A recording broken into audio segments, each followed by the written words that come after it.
Isaías, clase 8.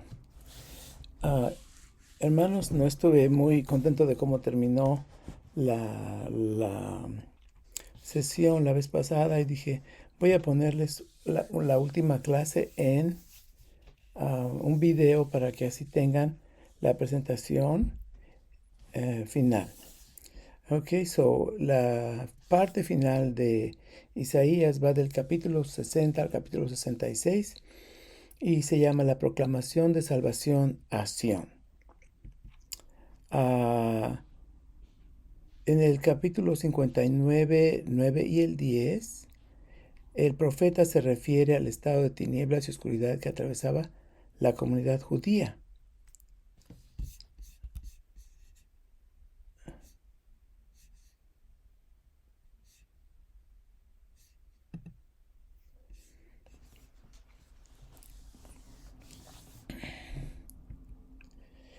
Cuando pasa al capítulo 60, el estado no ha cambiado. En aquellos días hay un estado de tinieblas y oscuridad. Las tinieblas simbolizan el caos extremo, cuando las fuerzas operan en la sociedad humana sin control, sin coordinación. Los especuladores abusan de sus propios hermanos, los impíos maniobran ocultos detrás de las apariencias y los delincuentes exponen sus vidas a costa de lo que sea.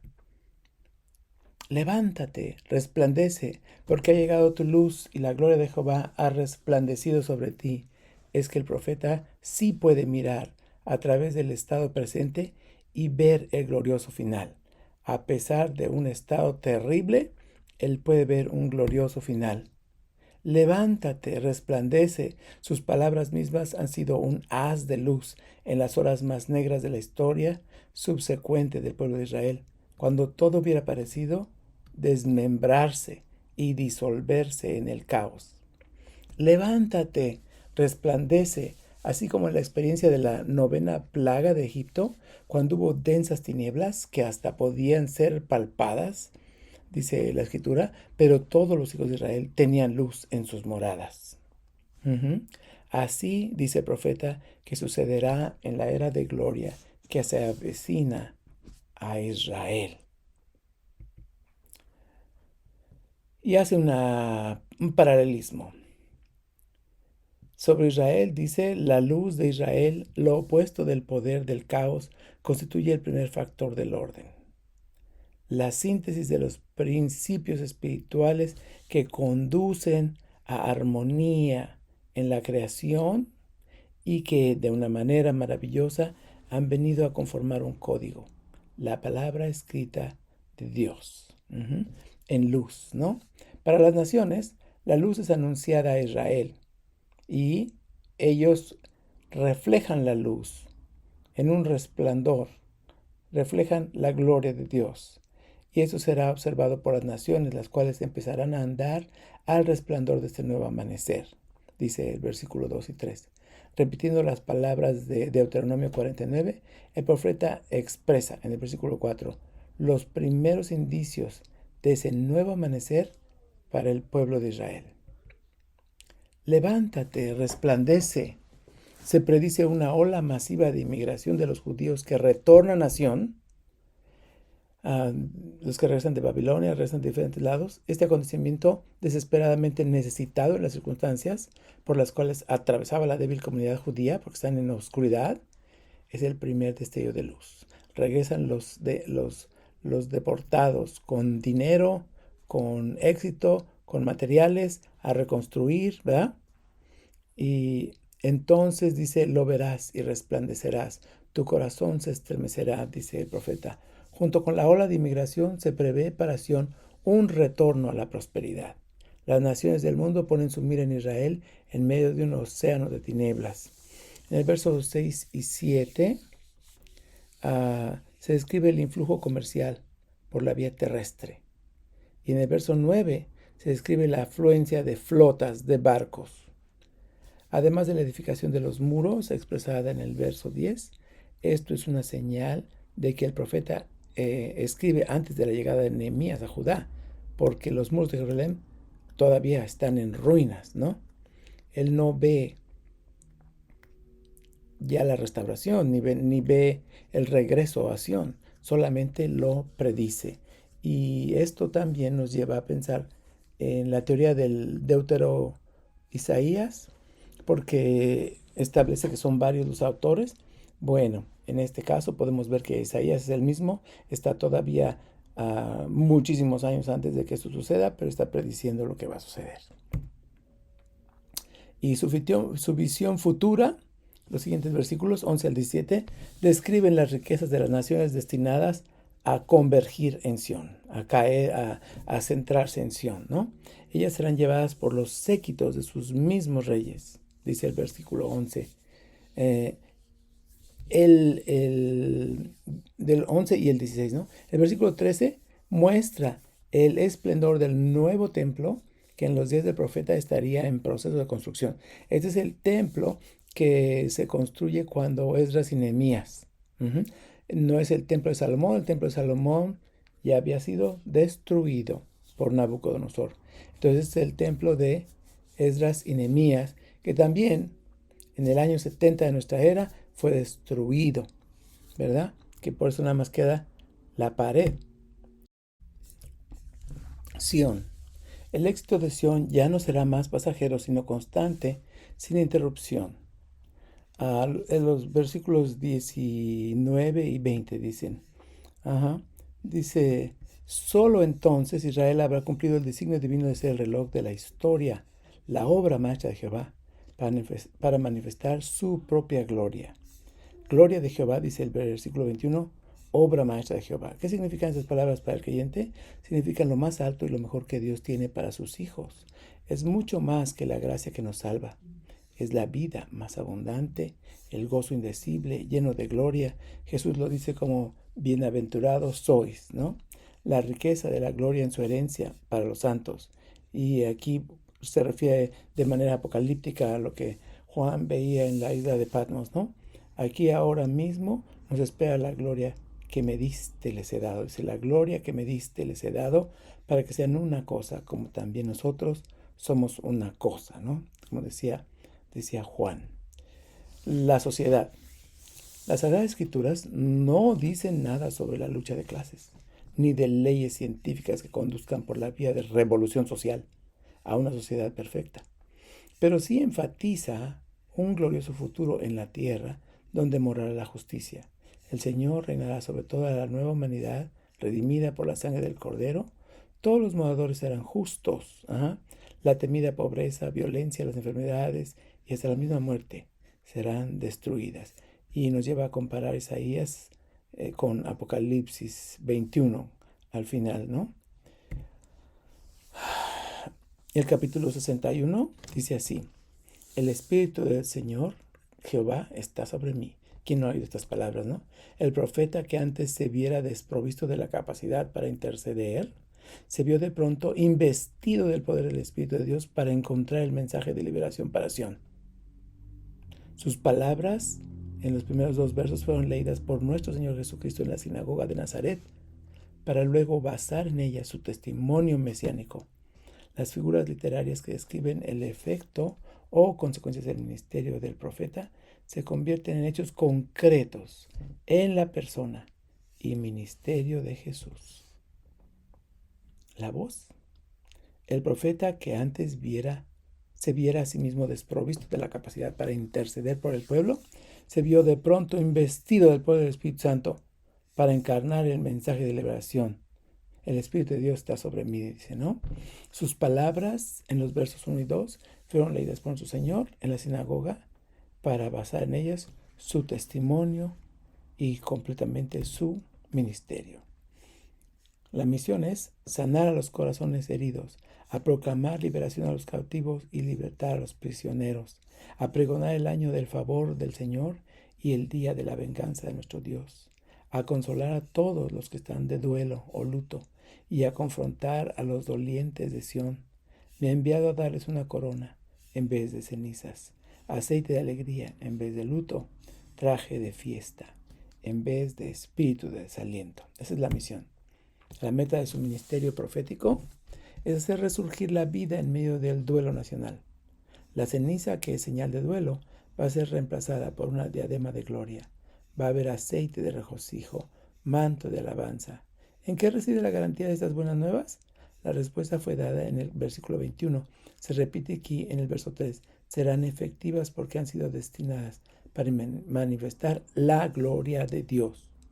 Para Dios es un asunto de honor que la ruina y la desolación desaparezcan del país y que sean restauradas las ciudades que han sido destruidas.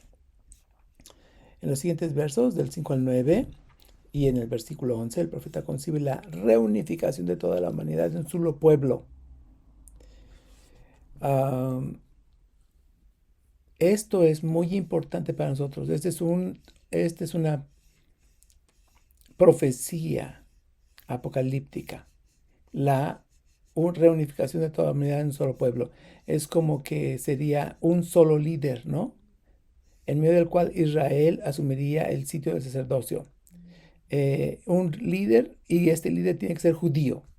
Ese es la bestia o el profeta, ¿no? Todos ellos estarán entregados por completo al servicio de Dios, se refiere a los judíos, mientras que las demás naciones llevarán a cabo las actividades seculares, ¿no? Esto está en Números 18, Nehemías 13, está en Apocalipsis y está aquí en Isaías. O sea que esto es, podemos compararlo teológicamente como una verdad, ¿no? Los versículos 8 y 9 siguen refiriéndose a este nuevo y más extenso radio del servicio sacerdotal de todo el pueblo de Israel. Jehová recompensará sus obras con fidelidad sobre la base de un pacto eterno, que hemos visto que Dios regresa a ese pacto como un ciclo en la historia de Israel. El encumbramiento de Israel a un sitial glorioso en medio de sus pueblos, o de todos los pueblos, hará que todos reconozcan que ellos son la ciudad, son la simiente, la herencia de Jehová, la herencia que Dios bendijo, ¿no? El siguiente capítulo, el 62, dice, por amor a Sión, no guardaré silencio. Por amor a Jerusalén, no desmayaré hasta que su justicia resplandezca como la aurora, como la antorcha encendida, su salvación. Así es que esperamos que Dios los levante y los glorifique. Y que las naciones vean su justicia. Y que todos los reyes de su gloria reciban un nombre nuevo. Quiere decir que todos los reyes vean tu gloria y que tú recibas un nombre nuevo a la nación de Israel, que el Señor mismo te dará. Serás en la mano del Señor como una corona esplendorosa, como una diadema real en la palma de tu Dios. Que es una comparación de autoridad,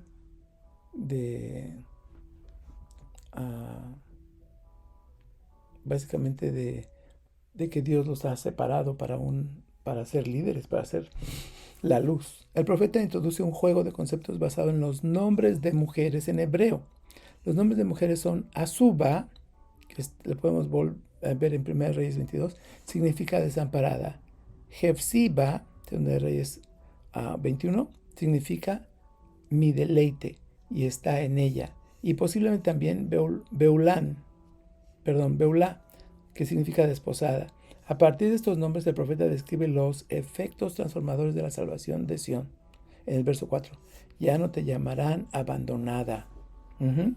Finalmente, los versos del 10 al 12 anticipan la llegada de los inmigrantes a Sión. Como habíamos dicho anteriormente, que traen prosperidad, que traen luz.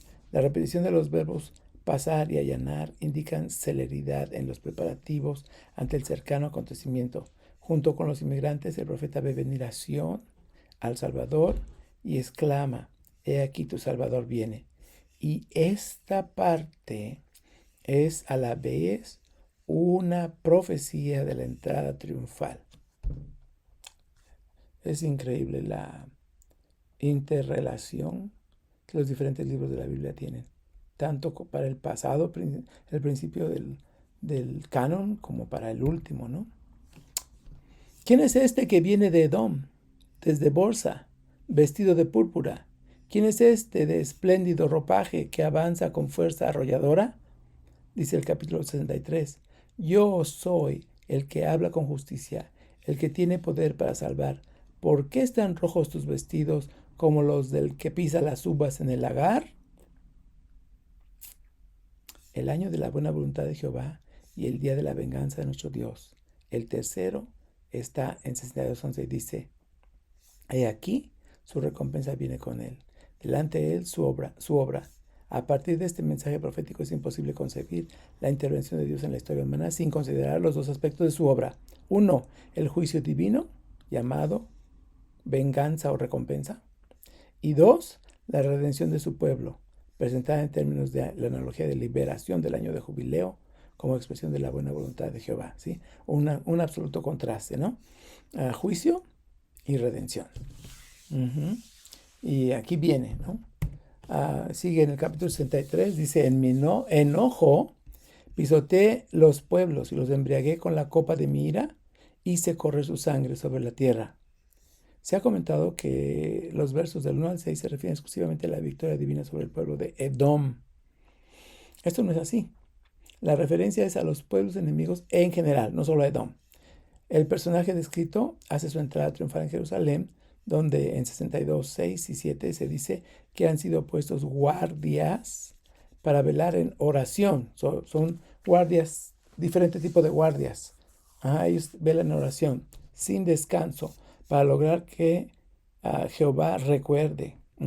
Oran a Dios para que Él recuerde. La expresión ahí es elíptica y puede significar dos cosas. Uno, que Jehová se acuerde de cumplir todas sus promesas de gloria para Jerusalén y para Israel. Y dos, que Jehová recuerde que a los que arruinaron ellos, a los que los arruinaron a ellos. En respuesta a la constante oración aparece en 63:1 el Dios vengador, después de haber logrado la victoria sobre sus enemigos, porque el día de la venganza ha estado en mi corazón, dice, y el año de mi redención ha llegado, al verso 4.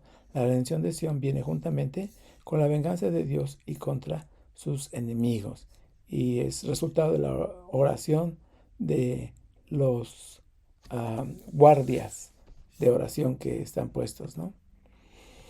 ¿Enemigos? ¿Cuáles enemigos? Se menciona el nombre de Bosra y Edom en Isaías, ¿no? Crónicas 34 y 63:1, o sea, Crónicas y Isaías. En la geografía actual se identifica con la moderna ciudad de Buseira, es Edom, ¿ok? Y Bosra era la capital de Edom. Entonces, que es exactamente la división entre Israel y Egipto. En los tiempos bíblicos fue una ciudad amurallada e inexpugnable, no se podía pasar. Con frecuencia se menciona a este pueblo como enemigo de Israel. La antipatía entre Israel y Edom tiene raíces muy profundas. Tenemos que remontarnos a Jacob y a Esaú. Esos eran gemelos, hijos de Isaac. Y de Jacob proviene el pueblo de Israel. De Esaú, la nación de Edom, o los árabes. Por motivo de este parentesco fue prohibido a los israelitas aborrecer a los edomitas porque son sus hermanos, Deuteronomio 23:7. Pero ¿qué están haciendo ahora? Matándolos, ¿no? Sin embargo, desde los pleitos de los dos hermanos estalló una amarga enemistad que se prolongó durante el curso de su historia. Las principales cuestiones de esta enemistad fueron, uno, la venta de la primogenitura, ¿no? Y dos, los edomitas impidieron el paso por territorio al pueblo de Israel cuando salió de Egipto. Y no se les olvida, aún Netanyahu lo dijo recientemente. Ok, edomitas mayores siguen, o sea, los edomitas hasta hoy, por eso está la guerra, ¿no? La familia de Herodes era el linaje edomita, era del linaje edomita. Por eso lo odiaban, ¿no? Existe un paralelismo muy marcado entre Isaías 63 y Apocalipsis 19:11 en cuanto a las características que posee. Es un jinete fiel, verdadero, el verbo de Dios, rey de reyes, señor de señores. Además se nota que Isaías 63 tiene la misma perspectiva que Apocalipsis 19:1 con relación al triunfo de la batalla final. Esa última parte de Isaías es como un apocalipsis en el Antiguo Testamento, ¿no? Y habla de la oración de intercesión.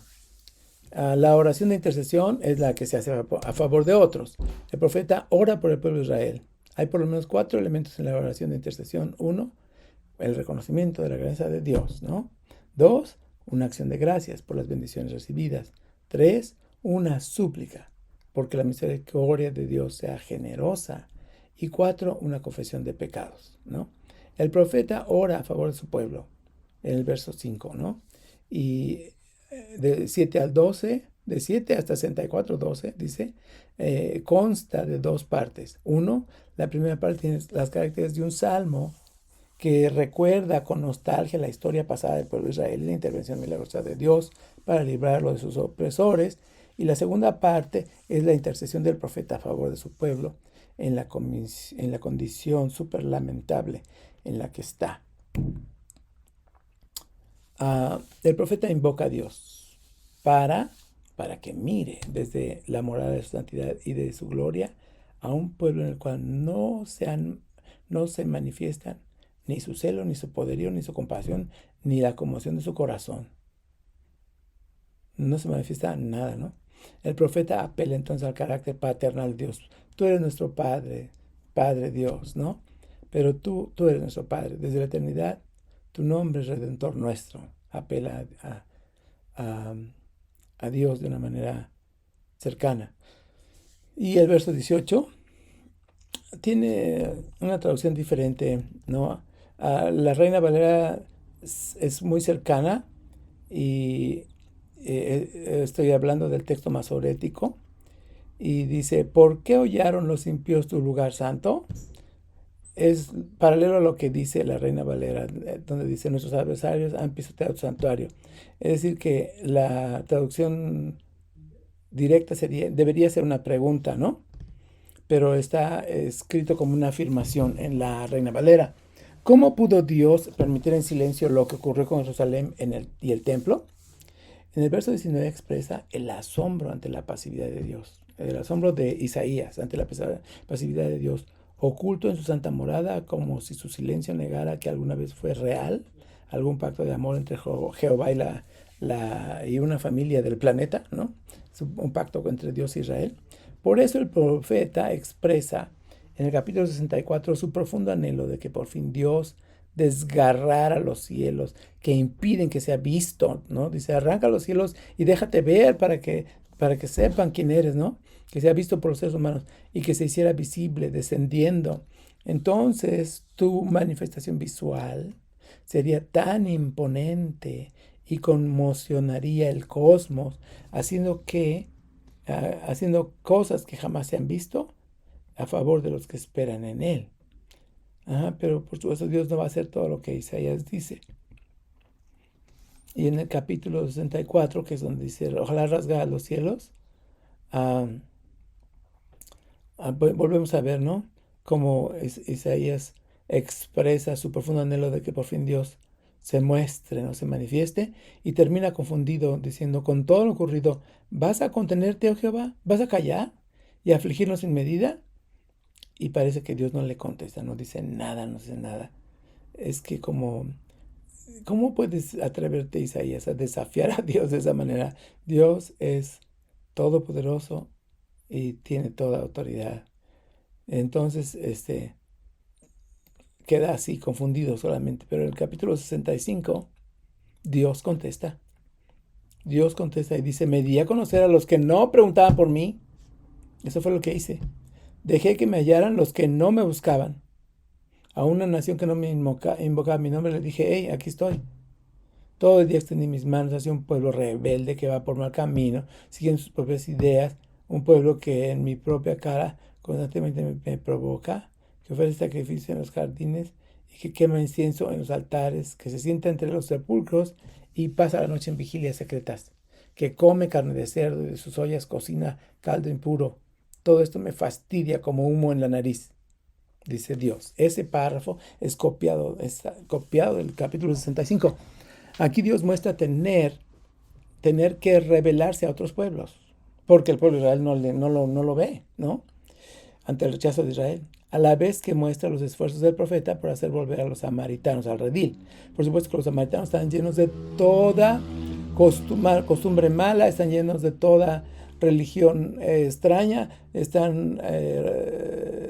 practican ritos de todos los más raros, y es difícil traerlos al redil a fin de formar un solo pueblo. Pero los samaritanos no pueden responder, ¿no? No pueden responder a la altura de las expectativas del profeta, primero por su antigua hostilidad contra Judá, porque odian a sus hermanos, contra Judá, porque los odian y ellos son odiados por ellos, ¿no? También la molestia del templo de Jerusalén, porque ellos quisieron construir su propio templo, ¿no? Y por último, contra los judíos que volvieron de Babilonia, que encarnaban todos estos valores sionistas. Sionistas, ¿cómo son? Significa la intención de poseer la tierra, ¿no? De habitar allí. En segundo lugar, no podían responder a los planes divinos de redención por su apego a prácticas religiosas que no les eran totalmente ajenas, pues que las habían practicado desde los primeros días del establecimiento de las tribus de Israel en Canaán. Seguían practicando esas prácticas raras. Pero Dios siempre, en medio de los samaritanos que se pierden y en medio de los israelitas que se caen en la idolatría, siempre ha tenido un remanente. Y así dice el Señor, cuando alguien encuentra un buen racimo de uvas, dice, no voy a dañarlo porque todavía tiene jugo. Del mismo modo actuaré yo por amor a mis siervos, no los destruiré a todos. De Jacob sacaré descendientes y de Judá a los que poseerán mis montañas. Las heredarán mis elegidos, y ahí morarán mis siervos para mi pueblo que me busca. Aquí también es una profecía de poseer tierra, que es lo que están tratando de lograr hoy en esta guerra. Vamos a ver cómo Dios se manifiesta a favor de los judíos, ¿no? De Jacob sacaré descendientes, dice, y de Judá a los que poseerán mis montañas. Las heredarán mis elegidos, y ahí morarán mis siervos, para mi pueblo que me busca.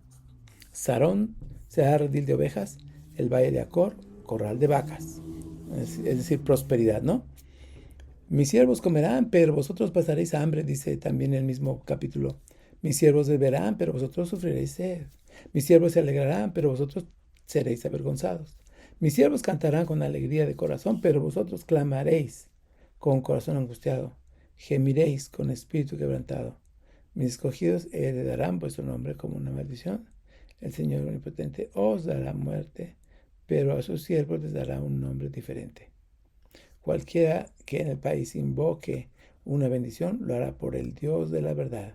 Y cualquiera que jure en esa tierra, lo hará por el Dios de la verdad. Las angustias del pasado han quedado en el olvido, las he borrado de mi vista. Todo esto es directamente citado de Dios. Es Dios diciéndoles a su pueblo quién va a comer y quién será avergonzado, quién sufrirá y quién será exaltecido, quién heredará y quién no heredará, y quién recibirá muerte y quién recibirá un nombre diferente. Aquí repite lo del nombre. Y poco a poco Dios está moviéndose hacia una bendición total para el pueblo de Israel. En el 17, del 17 al 18 dice, prestad atención, voy a crear un cielo nuevo y una tierra nueva. No volverán a mencionarse las cosas pasadas, ni se traerán a la memoria. Alegraos más bien y regocijaos por siempre por lo que estoy a punto de crear. He aquí que voy a crear una Jerusalén feliz, un pueblo lleno de alegría. Ustedes jurarían que están leyendo Apocalipsis, pero Apocalipsis dice un poco diferente. Dice, vi un cielo nuevo y una tierra nueva, porque el primer cielo y la primera tierra pasaron y el mar ya no existía más. Por si alguien dudaba de la capacidad profética de Isaías, él nos lleva hasta el fin del mundo, hasta el tiempo después del juicio en el cielo, ¿ok? Y promete que será un tiempo de alegría y una ciudad feliz. La gloria del futuro cercano borrará todas las glorias del presente y del pasado, dice el verso 18, ¿no? Que debería sonar, más bien gozaos y alegraos para siempre en las cosas que yo estoy a punto de crear. La realidad de cielos nuevos y tierra nueva se verificará de manera especial en la gloria de Jerusalén. Promete una gloria para Jerusalén y de un cambio admirable de profundas consecuencias en la naturaleza, en todo su santo monte. El concepto de santo monte se hace extensivo en el profeta a toda la tierra de Israel, y no solamente al monte Moría,